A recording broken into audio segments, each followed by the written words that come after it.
Okay. Okay. Can you hear me now? Are we all good?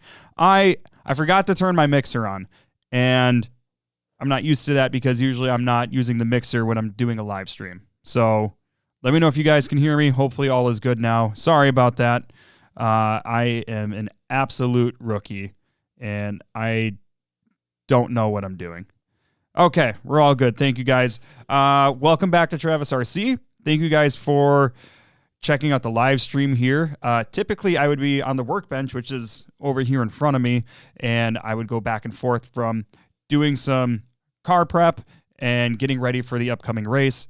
And then I'd kind of switch back over to the other monitor, watch some race footage, and we'll do a little bit of race footage watching, but I didn't have the chance to work on the latest video, so I wanted to try to get a vlog out just to get something going this week and just kind of connect because I haven't done a live stream in a little bit.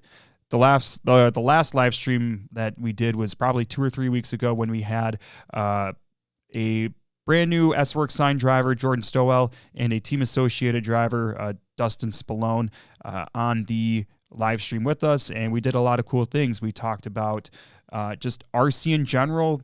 We all kind of caught up with each other. Dustin and Jordan had never met, so that was pretty fun to be able to kind of introduce them, and they went back and forth. And all that being said, we also watched some monster truck footage because not RC monster trucks. Dustin Spallone is also a real-life monster truck driver. If you aren't familiar with him, check him out. You can just look up Dustin Spallone on YouTube. All's fine and dandy. So let's see who's in here. X-Tech, hello. How you doing? Steven, how we doing? Spectra. Bunch of regulars here. I really appreciate you guys always coming back. Dre Savage TV, hello, hello. M-Dog is here. What is going on, my friend? All right. Cool beans. Hey, thanks everybody for checking this out. It's Friday night. I know everybody's probably got plans. As far as what I've got going on right now, so I mentioned this once or twice. I'm on a fire department in town. I'm a captain here, and we have a huge fundraiser happening tomorrow, and it's a really big ice fishing tournament. So if you don't know, I'm in northern Wisconsin. Ice fishing is a very popular sport in the winter, and I'm in a very touristy town called Chautauqua, Wisconsin, and we're on a big chain of lakes. So there's a lot of activity. There's a lot of things going on all the time, but this is the biggest fundraiser for the fire department that we do. So we spent some time setting up today, and I wanted to do a stream also because it gave me an excuse to just kind of stay home and chill out and lay low and kind of prepare to get up early tomorrow and maybe stay up late tomorrow night. I don't know. It's kind of a school night tonight, so I'm kind of reserving for whatever is about to happen tomorrow. So, Andrew Clark. Hey, Andrew. Hey, good to see you. Wish I was racing with you this weekend. But of course, like I mentioned, obligations. So I wanted to kind of do a stream here. I thought about doing kind of like a standalone video on the RC10B7.1, and I'm kind of going through it in my head. I'm like, I don't really know a lot about, like, I know the changes that they're making to the car, right? But I don't know what all of those changes necessarily mean.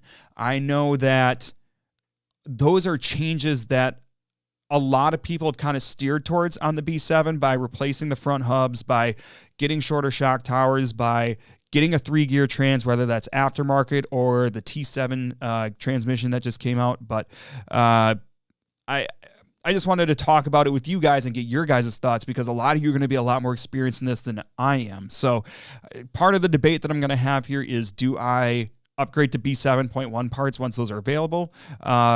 Maybe. That could be a fun little project. I don't think I need to do a full, complete conversion from a B7 to a 7.1, but I can kind of take the major things and throw them on the car, assuming that they'll fit without too much work. Because if my estimations are correct, it's going to cost probably about $200, which is half the cost of a brand new B7.1 to fully convert the B7 to the B7.1. Or you can spend a little bit less, say $100 to $150 to get the major components that maybe you're going to want to throw on here. And the $100 to $150, the difference there is going to be, do you really feel like you need the 3-gear transmission? For me and my purposes and not being super fast and experienced, am I going to notice a difference? Maybe not. So maybe I stick with the 5 gear until next season. I don't know. I'll check in here. Let's see.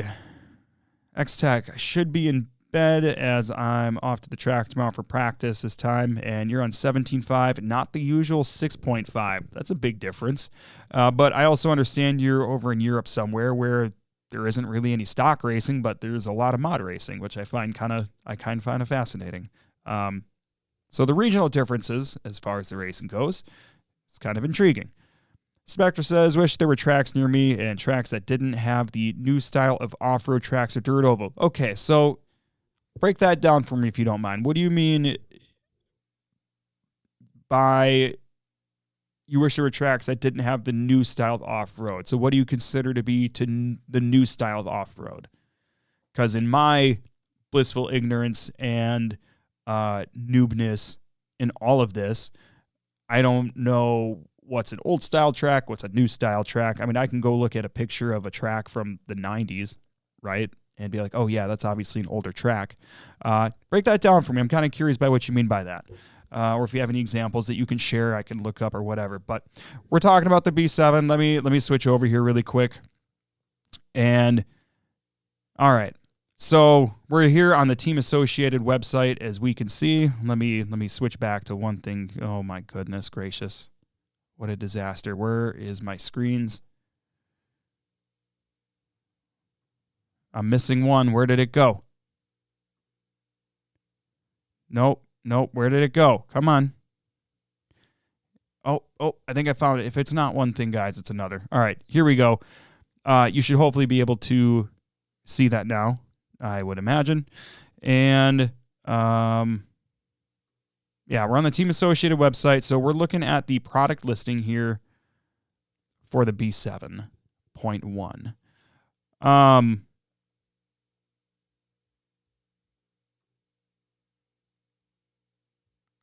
$400. So, of course, just like the standard B7, you have your carpet version, and then you have the B7 1.D, obviously your dirt version. The B7D, I know, is going to include the carpet, or I guess the slightly shorter rear arms, and it's also going to include the longer, which I believe is the 81 millimeter arms.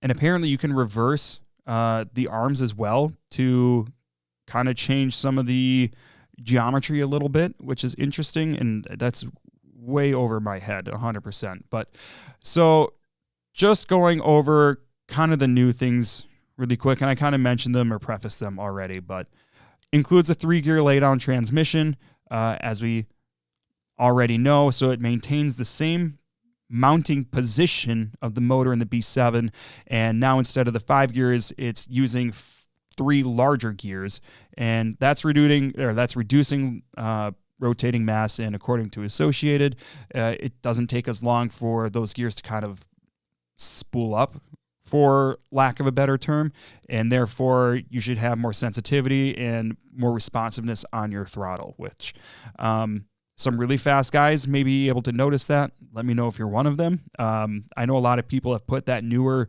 3-gear transmission that's built for the T7 into their B7, and there's a lot of people that have gotten aftermarket 3-gear transmissions that they've had for a long time already. I know R1 is a really popular one, for example. But obviously that's something that is a lot of people like, because a lot of people couldn't necessarily make sense of why they went to the 5-gear. And I mean, obviously the purpose was to move the motor up, but turns out there was a way to do it with less rotating mass all along. So here we are, back with a 3-gear transmission. New steering and caster block assembly simplifies assembly and reduces weight without sacrificing tunability. So if we go up and we look at, like here's one of the corners right here, for example. It definitely does look a little bit simpler, and that's one thing. And Andrew Clark, who's in the chat here, is actually somebody that mentioned this to me, and he's not the first one either. Talks about taking the B6.4 basically front end assembly and putting it on the B7, and it's supposed to make the car a little bit more predictable, a lot less darty. I've heard that about the B6.4 front end, but also the B7 V2 front caster and steering block assembly that you can get. And then you can put in a +1 KPI or a 0 KPI, which my understanding is that the lower that number is, basically the easier the car is going to be, and you maybe have a little less direct steering feel. But for me right now, I'll take easy to drive because I'm still not there. Slowly figuring it out. Takes a lot of time to get used to the car because this 10 scale stuff, man, I'm telling you, it's not easy, at least for me. And I know some people, Christian Franchek is a good example, and you know Christian from the channel. He finds 10 scale to be a lot easier, and I'm just like, how? I don't get it. I don't get it. But hey, if he finds it easy, then Godspeed. Oh man. Yeah, we're gonna hear a lot of cool stuff from Christian soon. I'm excited to see everything he's got in the works. Maybe possibly buying a nitro car from him. I hope my wife's not watching because I don't know how she'd feel about that. Anyways, and I'll get to your chats here in a second. Actually, let me check in here. See if I can read them now before I get too far. I don't want to have to play a ton of catch up. All right. Andrew, dude, oh my God. Thank you. Andrew with the $9.99 super chat. That was unnecessary, and I really appreciate you, and I'm probably going to kiss you on the mouth. That's very rad. Thank you, dude. Nobody's ever done that. All right.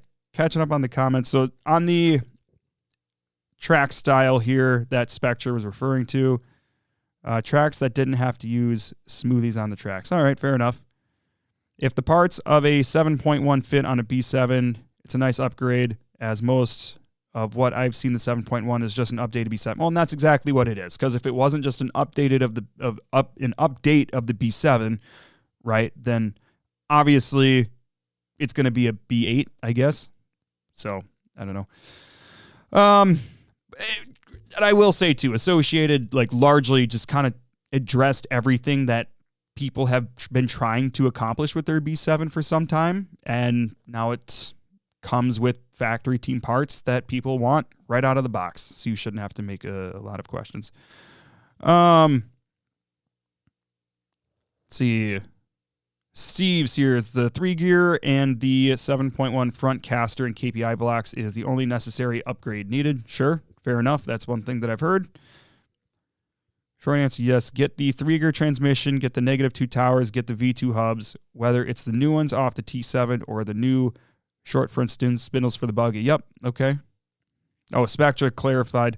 Rough, loose tracks from the 90s to early 2000s. Okay, fair enough. Just playing catch-up here.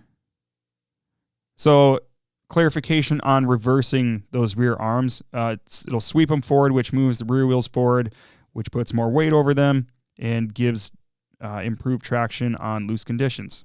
That makes sense. So you guys did it a long time ago. All right, cool. Oh, let's see here. Have I been to rug burners? I have not. I know that Turf Wars series is a thing that's starting very soon, and I was very intrigued by it, but I have a couple monster truck commitments coming up soon, and something else going on. So there's going to be a few weeks here where I'm just not going to be able to race because life is busy, and that's just my life as a whole, and adulting sucks. But that being said, I really want to check out rug burners, and honestly, the other tracks that are on that list, I want to go to as many tracks as I can because that's just more experience, right? So, let's see. Big Buck Rama, the new spindle system is smaller than the T7 V2. It removes the spherical bearings and less mass and plastic. If you already have the V2s, there's no reason to swap the new. Yep, okay. Yeah, and I mean, they seem similar enough, right? So.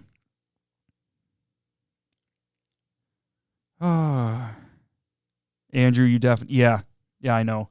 Dude, carpet, it's so hard. And I think there's two things. It's just that carpet in general, I feel like is harder. And I find it so weird that people could say that it's not.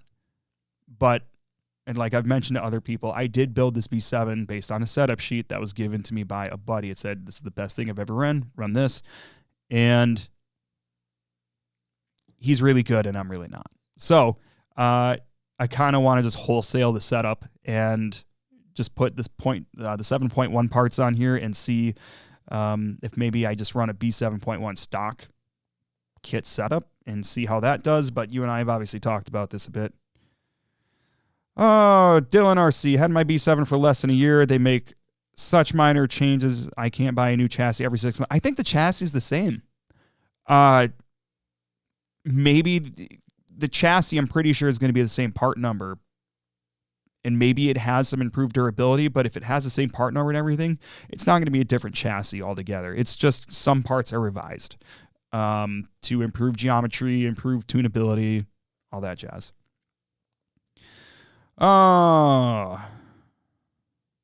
Remember the Team Associated RC10 was originally a 6-gear. Then there were mid-motor conversions, and the stall transmission came out. Interesting. Okay. I don't know a lot about the history of kind of how things have shaped up over the years, so I find it all interesting. I wish there was a really good documentary like about like the history of RC racing, kind of how it's progressed at different classes, the manufacturers that have come and gone and everything. That's not something I'll ever be able to tackle, but if somebody does out there, fantastic. Big Buck Rama, they are different part numbers. Okay, so that kind of contradicts, I guess, what I read or looked into. Anyways, back to where we were here. Stand by. Let me switch back. -2 front ball stud mount, which is another thing that a lot of people have mentioned, along with the shock towers, of course. And it comes with a different top plate as well. And it also comes with the standard ball stud mount. So they're giving you options here. You can run -2 on the front ball stud mount. You could run the standard, which is probably the same thing that's in the B7 already. So it's nice to have those options. Let's see, where was I? New front suspension arms with hinge pin brace. I don't know what's going to be different with the arms exactly, and admittedly, I haven't like dug into them and really like looked at a ton of pictures and kind of compared them. But what I also find interesting is it mentions the hinge pin brace. The manual is available on the B7.1 webpage where we're at right now. You can go and you can look at that build manual. I don't know exactly what a hinge pin brace looks like, but obviously it's going to improve your durability. And hopefully, you know, I know some people have had issues with durability in the front of their B7, and this seems like something that's going to help. And this is something that's already in the T7. So if you have a T7, you're already familiar with how this hinge pin stuff works, right? So, and then of course we talked about it, the -2 millimeter front and rear shock towers. So the idea is it's going to lower your center of gravity. What is really interesting though, and I don't know if you guys have seen this. Obviously, here's a picture of the 3-gear transmission. What I really want to show you guys here is, where is it? This monitor is pretty. So here's shots of the shock towers and also the updated shock tower guards. So it looks like these actually do screw in, unlike the current B7, which are clip-on. I want to show you this gold dropper system. So this is something that it looks like will, and I don't know if the gold dropper only applies if your shocks are inverted or not. Team Associated is including the standoffs that will allow you to mount your rear shocks upside down, as you can see in this picture here. And that is popular with some people. I haven't seen anybody personally with my own eyes do it yet, but my buddy Dustin I referred to earlier, he does this, and your shocks are going to work the same, but it's going to lower your center of gravity because you're taking the weight of the shock body that contains all your oil, and you're moving it from up here to now you're down here. Lower center of gravity, bringing that weight down, and in theory, that's hopefully going to give you some more corner stability and speed. I don't know if they really have the pictures of this gold dropper system on here, do they? If you do, you can't see it really well. I found another spot where they're Might be more pictures. And I think this has it, right? I can't tell 100%. But basically, this goal dropper system that I'm referring to is basically a little, I think it's carbon fiber plate that you can put on your rear suspension arm, and there are mounting holes on that. And then you mount the shock to this goal dropper. And that allows you to mount the lower point of your shock below your suspension arm. So I find that super interesting. I don't know if anybody out there has seen this before or they're familiar with it. Let me know, because I'm curious if this is an innovation or if this is just kind of something they're throwing in as just a standard tuning option, or what they're doing with this. And of course, you don't have to mount your shocks upside down on this, and a lot of people aren't going to want to do that, but it's nice that they include the option, right? They're giving you options for a lot of different things here, which I can certainly appreciate. So as far as after the shock towers front and rear here, it does mention that includes 81 millimeter rear suspension arms and 71 millimeter dog bones. So you can widen this thing out if you want to. But as far as what's new, the big things that it mentions as being new are, like I said before, the 3-gear transmission, the steering and caster block assembly, the new front suspension arms with the hinge pin brace, the -2 shock towers, and of course that goal dropper system and the included option parts to be able to invert those rear shocks. That's kind of neat. It's something a little different, at least, and I can always appreciate that. Back to the comments here. What are we looking at? Who's chatting? What are we saying over here?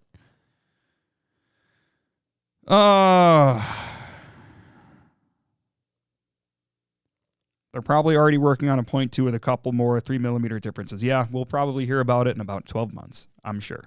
And of course, here's a question for you guys. Do you think with this 0.1, they're playing catch up to other manufacturers a little bit? I've seen the 2-wheel drive, the newest S-Works car that is out. Christian has one. And honestly, if I didn't already know it was an S-Works and it didn't have the brand on it, I would have sworn it was a B7. It has the narrow pivot on the front with the long arms. The long arms, those front suspension arms almost look exactly like a B7. It's honestly uncanny. But it sounds like they've taken a lot of those things that they did here already, and they're on that S-Works car. So I find it interesting. I find it very interesting. Yeah, so do you think Associated's playing catch-up right now, or do you think what they're doing is innovative in any way? Big Buck Rama, arms have more relief on the inside of the spindle, so the steering plate lock nut on the ball stud has more clearance with the increased drop from the 2 millimeter. Okay, sure. The brace is just a metal plate between the front arms on the... Oh, okay. Simple. Okay, so X-Ray has the gull drop, or whatever it's called. It seems like that's just a term that Associated is using. I don't know what you really call it, or if that's what everybody calls it, I guess. Inform me. The premise of this channel is that I don't know what I'm doing, and this is a really good way for me to learn by talking to you guys live as we go through it. The front bulkhead has the same part number, but it is a superseded part. So the aluminum bulkhead is thinner front to back to make room for the stamped steel plate brace. No arm change for that. Okay. All right. Nope, just optimizing addressing issues, Steve says.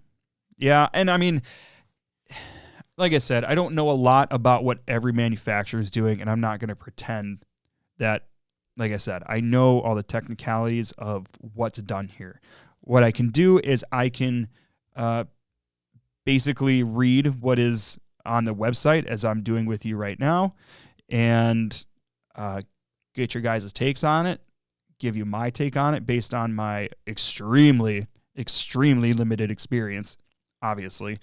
And I don't know, it's fun. I think I would like to make a little project out of this.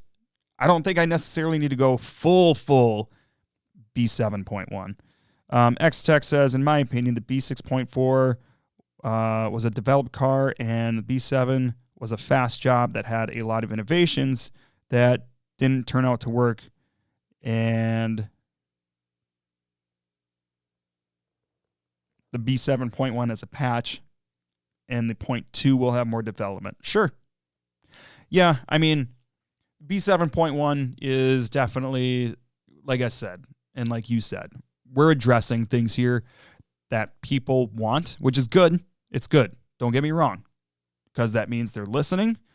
They are trying to do things that the races are looking for. And obviously, like, we can always appreciate that, right?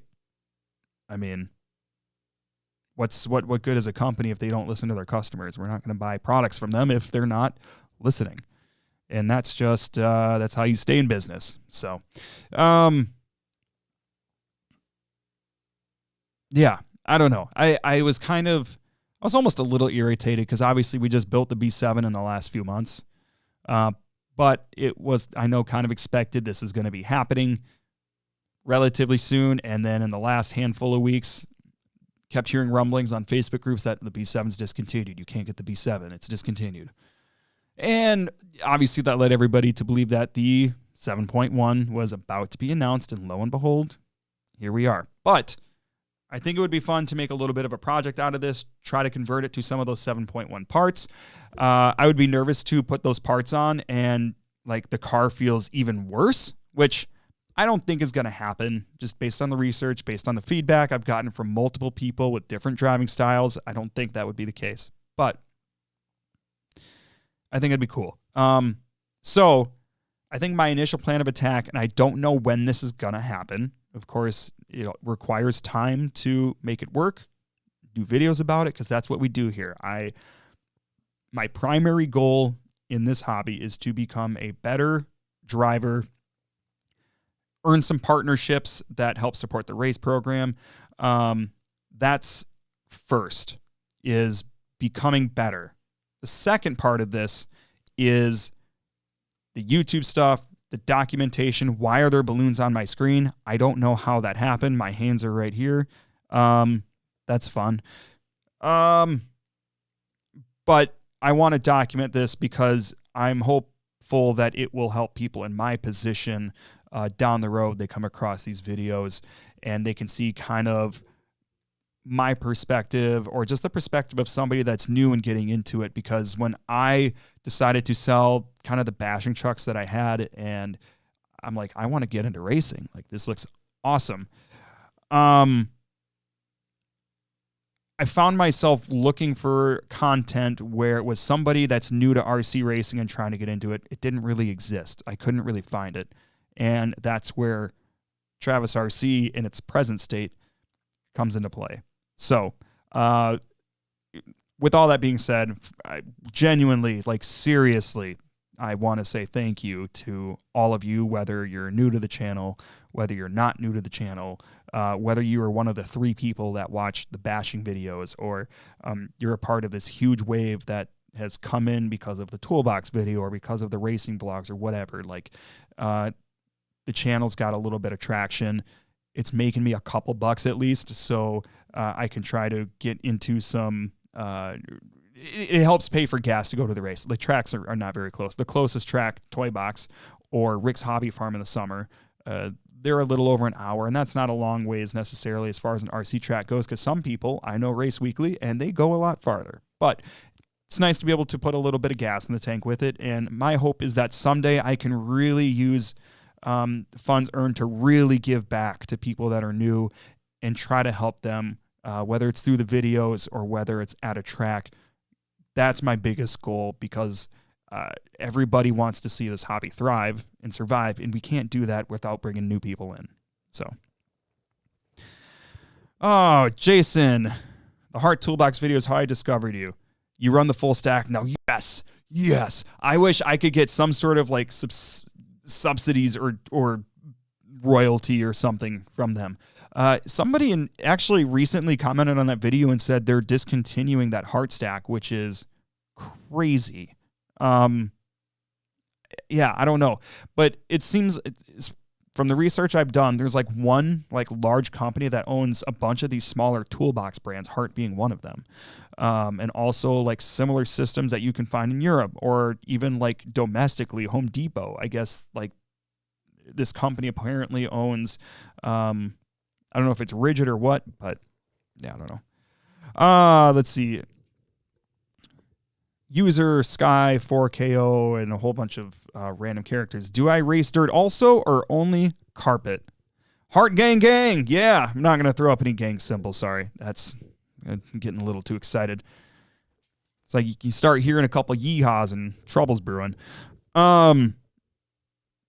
User Sky. I do race dirt. Well, I've raced dirt once, and if you look back at the channel, you can see a vlog from August or September, and that was actually my very first RC race, where I did buy an 8 scale, kind of in the middle of the summer, and by the time my monster truck, full-size monster truck commitments kind of slowed down a little bit, I was finally able to get that car built, and I was only able to make one race towards the end of the season, and that's the only 8 scale race I've done so far. But being in northern Wisconsin, we're obviously going full kilt on 8 scale dirt as soon as the weather allows us to, and it's going to be a little bit of busy summer with monster trucks, some other crazy things happening in life.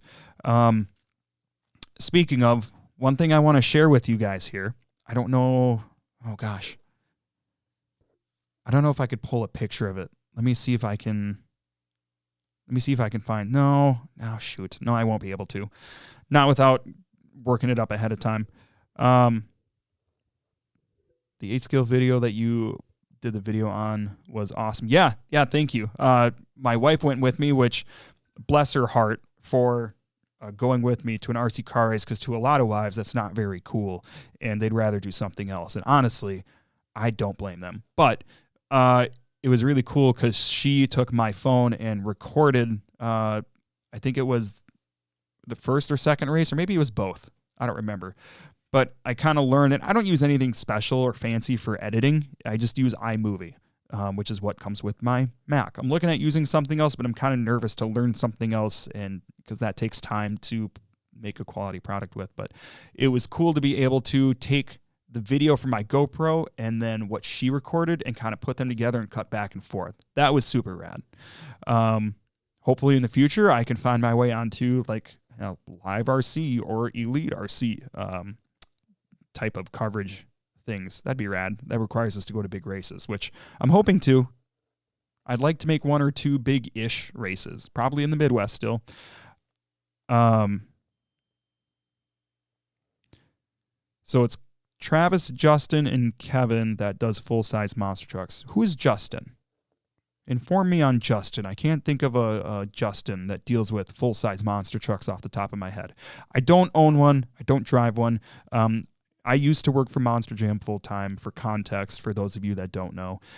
Currently, me and some friends, we work for a company called Monster Truck Throwdown. It's based in Michigan, and we build the tracks and produce the shows basically around the Midwest and a couple in Canada as well. So we have a lot of fun doing that. We all pretty much used to work for Monster Jam.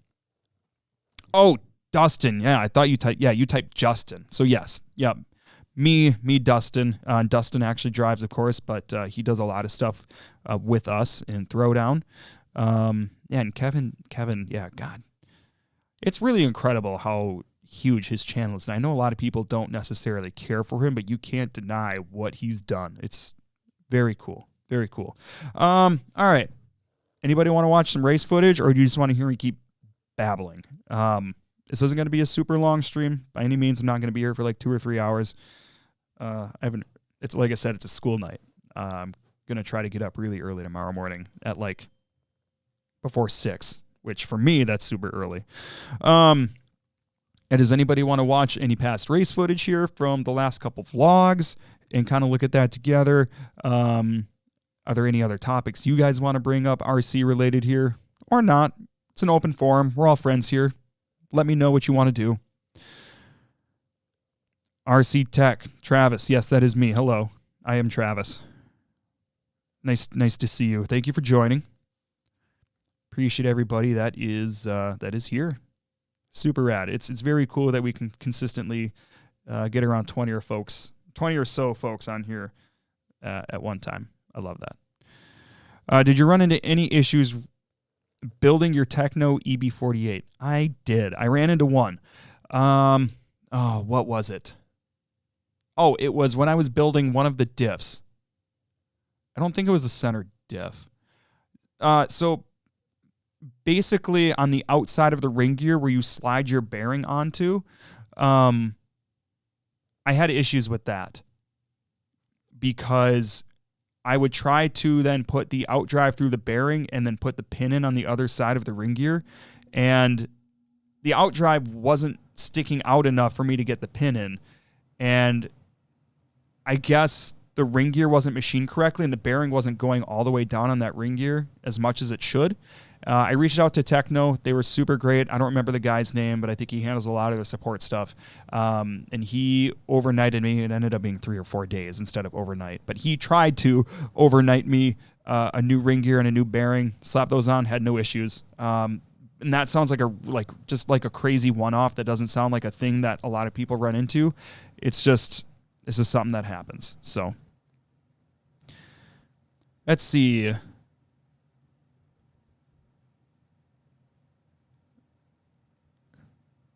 Yeah, otherwise, that was the only issue that I ran into building. Otherwise, honestly, the whole thing was a dream. And for my very first kit I've ever built, I can't complain too much. And I did follow a little bit of Combustion RC. And, I gotta update the description because I noticed a lot of the links in the description of this don't work. But if you go check out Combustion RC, he was in the last live stream we did. He did a really nice build series on the EB48 2.2. That was really helpful for me as well. But their manual, the Techno manual, was really, really good. The one thing that I wish it did that it didn't really do was it didn't really give you the name of the parts as you were assembling it. It gave you the part numbers, so you had to go to the back of the book, reference the part number to see what the part was called. Because when you're new, you don't necessarily know like what the name of the part is, but you want to know because you're trying to learn. So, I don't know. Saga says, do you think the B7.1 came out too soon? I've had the B7D for, I think, 1 year. Why would it be too soon? I guess is my question. Clearly it was, it seems like it was enough time for them to be able to implement and engineer the changes that people wanted to see be made on that platform. So, I don't think it was too soon. I don't think it necessarily has to be a yearly basis, but if you come up with enough things that make it worth it, even if it's only been a year, why not? Everything about it seems positive from my perspective, and from a lot of other people's perspective. RC Tech, trying to decide if I want to build it or have Tebow do his factory build. Man, it would be really cool to have a factory-built car like that. But if you haven't built one or built a kit yourself before, highly, highly recommend it. You're going to know that car inside and out. You're going to know how it's constructed. You're just going to know what is what. So I recommend it. Personally, I understand the appeal of having a factory driver do it. But at the same time, he's going to turn screws the same way that you are. There's a couple things that you want to make sure you do correctly. And that's largely your diffs and your shocks. It's honestly really straightforward. The instructions provided in the Techno manual are great. I don't really think you can screw it up too much. And of course, like I said, there's other people out there that do have build videos that you can reference as well if you need a little help. So that's my perspective on all of that. West Coast. This guy's a regular. Love this guy. Love your freaking channel. Thanks for all the help you gave me. Bring out them race videos. I appreciate that. I want to try to diversify a little bit. It's been so many vlogs, and I just want to try to keep it fresh, I guess. But obviously, like I said, it's winter. There's only so much I can do. One thing, if I see 20 people back in the video here watching at one time, I'm going to share some cool news with you guys. How about that? I have a couple, and I've referenced it, and I know at the end of my last few videos that there's big news coming, and I keep saying that. I don't want to say too much and have it not work out or whatever, right? So if we get a couple more people back in this stream, I will tell you guys something that's going to be really cool for summer that it's going to, I think, add to the channel a lot. RC Tech, hey, you're welcome. And like I mentioned, I'm not an expert, but from my perspective of somebody that's new, yeah. X-Tech, about your car, you need a slipper eliminator. Do I? I know. Could it help me? Sure. I haven't used one. My slipper's obviously, like, you know, not super loose either. It's should be, I think, tight enough. But I think it's a good note, though, because there are people that have recommended it, and I do want to try it to see what the difference is in my turning. So, hey, we're up to 17. Jason, I did not pick up a sponsor. I do want to be very candid with you guys. And I will show you here really quick, too. I want to kind of share the whole journey with you guys, like small victories, you know, losses, whatever. I wouldn't say I picked up a sponsor, and that's not what I'm referencing, by the way, what I'm about to kind of let you guys know about. Where is it? So I'll go back to my browser here, and I'm going to show you guys really quick Fierce RC Solutions. Fierce is another one of those companies similar to Suction Stickers. Oh, that monitor is very far away from me, and I typed that in wrong. This is one of those companies, like I said, similar to Suction Stickers, that I initially learned about Fierce through the techno Facebook groups. You know, I would put a build together, some parts, post the list on the groups, be like, hey, what do you guys think of this? What do you recommend? Any advice? Yada, yada. And I've heard people say, hey, there are a few people that were like, you need to go order from Fierce RC Solutions. Like, they have great deals. Like, they're in the Midwest. Like, and I never heard of Fierce. Excuse me. Hydration. No caffeine checks on this one, sorry. Like I mentioned, I'm trying to get up before 6 a.m. So as much as I really want caffeine right now, I'm not going to do it. Fierce RC Solutions, freaking awesome. I fucking love this website. He always has discounts going on up the wazoo. He's got good shipping discounts, you know, depending on your order total and whatnot and all that. But, you know, if you're buying a kit and you're buying a kit and a bunch of other components to go on it, this is the best place to go, because then you're going to get free shipping. The discounts are going to really add up for you. And Pete, the guy's name, that he's a one-man show, Fierce RC Solutions. Awesome dude. I happened to place an order, and then I was actually driving through the Chicagoland area on my way to a monster truck show this summer. I'm like, hey, can I just stop by and like say hi and pick up my order directly from you? So I stopped at his little warehouse there. We talked for a while. He kind of showed me around. Here's how everything works. And that was really cool. Very nice guy. I know he used to be really heavily involved in the racing scene a long time ago. Hasn't been. Now he just does this. Anyways, I'm rambling. All that to say, he's gotten a bunch of orders, still continues to, from some of my videos, and he applied some like discount or whatever to my account, so I'll get a couple bucks off things, and it's not like I'm getting half off or anything like that. Like, there's some things I'll have no discounts on. If I order like some suspension arms or something, I might get $2. Of course, over time that adds up, and so that's really cool. He's been really cool to work with, and I think we're going to do some other things together in the future, as far as maybe some sort of partnered videos or something like that. Maybe try to help him out with some social media stuff, which I do with some other non-RC related things now. So that's something that's in the works. But I just wanted to mention that really quick, and not because, like I said, this is sponsored, he's paying me, whatever. I think it's a great website and a great guy to work with. So thanks for coming to my TED Talk there on that. How about some race footage? Let's watch some race footage, and I'll keep an eye on the viewer count here. And like I said, if we get back up to 20 viewers, I'll share some cool news for the summer that's going to help us get to some pretty, hopefully, cool summer races. Let's see here. Just catch up on the chats quick. Drivetrain will be more snappy and reactive over bumps and out of the turns. Okay, yeah, you must. Oh, yeah, the slipper limiter. Yep, no slip. And less rotating mass. Yep, that's a good point, too. XTR oil is what you use. Okay. Yep, I remember seeing that on the website there.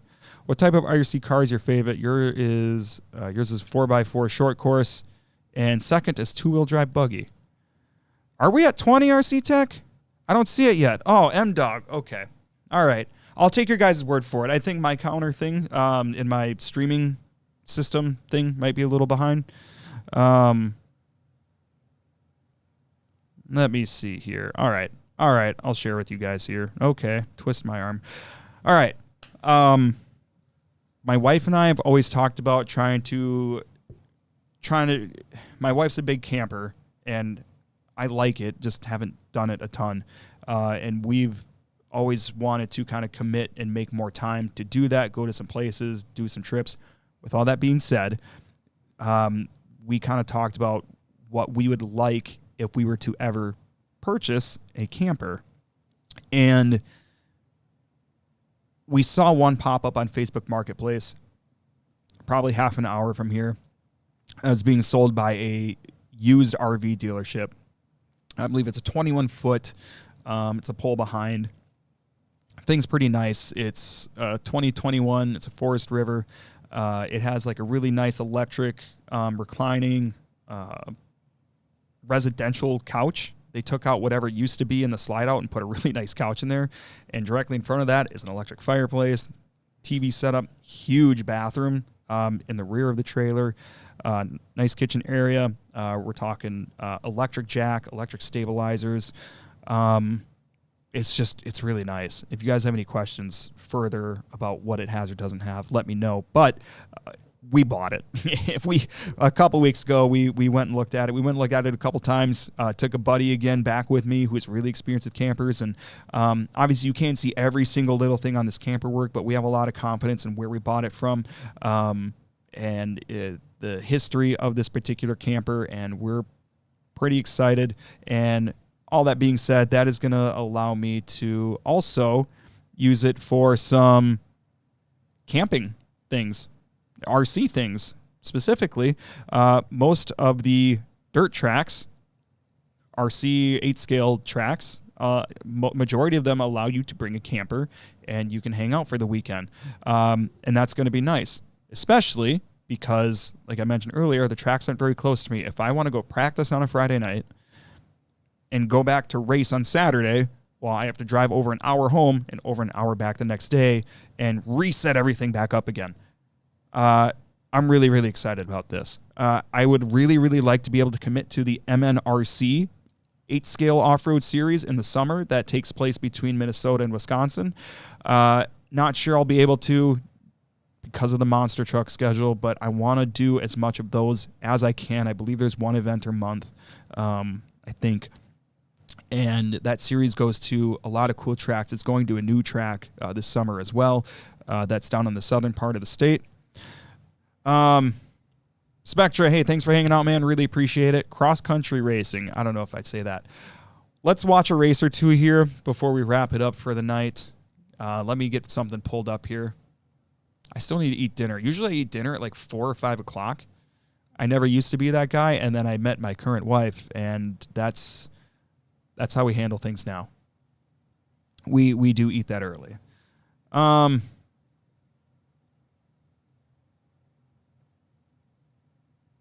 RC Tech, hey, thanks for hanging out, man. Appreciate it. Jason says, now you need a 3/4 ton to pull it at 70 plus miles an hour. I used to tow with a first-gen Ridgeline. Oh, that had to be interesting.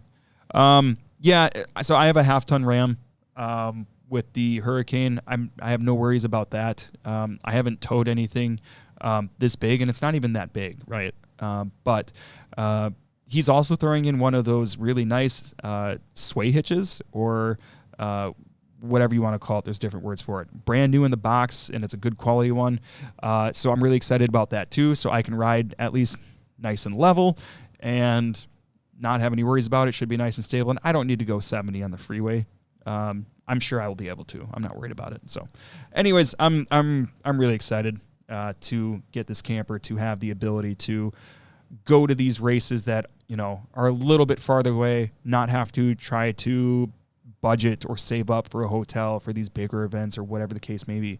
I'd love to go cross country someday and go to like a race time event or something, you know, take like a week off of work and just go do that. That would be really cool. But with that being said, ladies and gentlemen, let's watch some race footage. Shall we? Let's watch. I can't talk. I feel like I have braces again right now. I think I'm just tired. All right. This is the A-main from the last vlog, and I do have to mention, like, shout out to the Toy Box. I really love their track layouts. I got to say, I prefer them a little bit more than Dollar Hobbies, because Dollar Hobbies always has blind spots. It doesn't necessarily flow as well, and whatever. So, yeah, really quick, we'll watch this, and then I think I'll probably call it a night, because I blabbed way more than I intended to. So let's go ahead and watch this. So I'm a big fan of the layouts here for sure. Weight distribution hitch does make a big difference. Keeps it super level. You'll be fine. Yeah, I would love a 3/4 ton. I just could never justify it at this stage. Maybe someday. Not anytime soon. Dream big, right? We'll make it happen. We'll get all that RC sponsorship money and be full-time RC drivers in the future. And I'll get a 1 ton with a 40-foot travel trailer that I'll live in full-time. And I'll go from California to Florida every week. Sounds nice. All right, here we go. I believe I started 4th in this after having some mixed results, I guess. See if I can get some volume in here, maybe. You probably can't hear it. That's all right. I'm not too worried about it.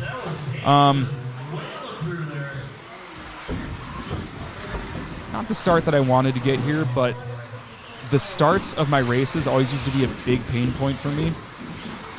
Just because I would let people by. I was really way too worried about getting wrapped up than what I should have been.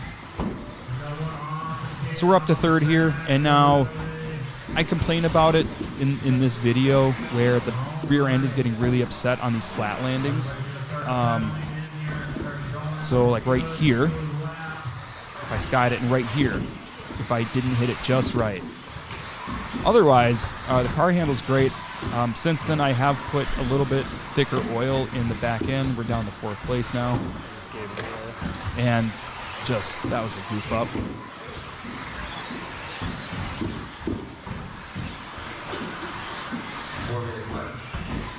Oh my God. And see, I'm getting a little frustrated here. And by the way, I'll never be one of those guys that gets overly upset and starts yelling at the driver's stand. Don't ever be that guy. We're all fun. That was totally my fault right there.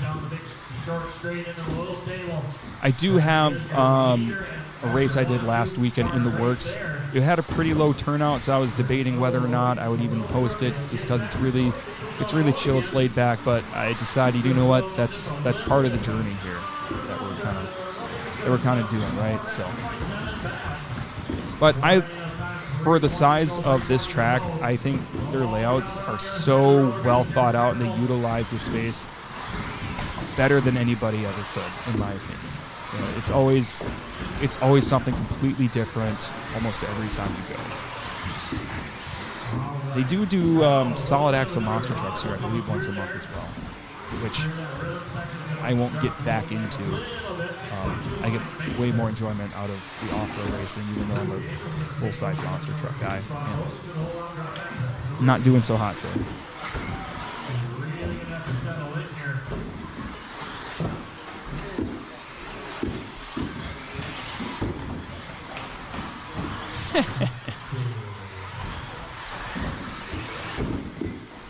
I will also share with you guys, I did get my best finish I've ever gotten this last weekend.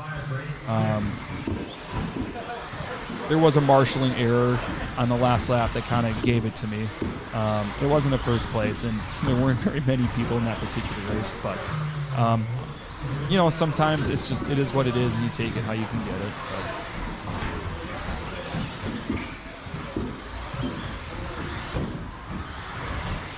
rear end looks really stiff. Where do you guys have your shocks mounted? Okay, so it's actually really soft is the problem. I don't have enough damping, so it's slapping down really hard and bouncing back up, and it's not settling very quickly.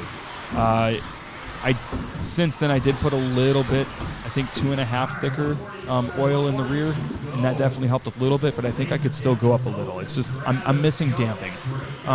Currently my shocks are mounted. Jordan, hey, what's going on, dude? You're coming in kind of towards the tail end here. I meant to text you earlier, but today's been kind of a whirlwind getting ready for our department fundraiser that we're doing tomorrow. So on the rear, my shocks up top are mounted in the middle, and down on the bottom, they are, I can't remember off the top of my head a lot of these things.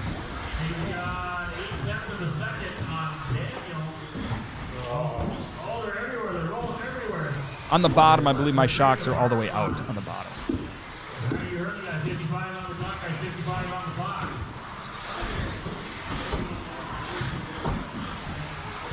What's going on, Jeremy? No, I won't be there tomorrow. I mentioned this fundraiser for the fire department we got going on tomorrow, and can't miss that. So then next weekend, I believe I'm also going to be busy with another fundraiser and a couple other things. Weekend after that, I'm going to the Milwaukee Monster Jam to turn wrenches for the Classroom Crusher and the Zombie Monster Trucks. The weekend after that, I'll be at the Minneapolis Monster Jam. Not turning wrenches. I'm just going to go hang out at the stadium for the weekend because that is the tour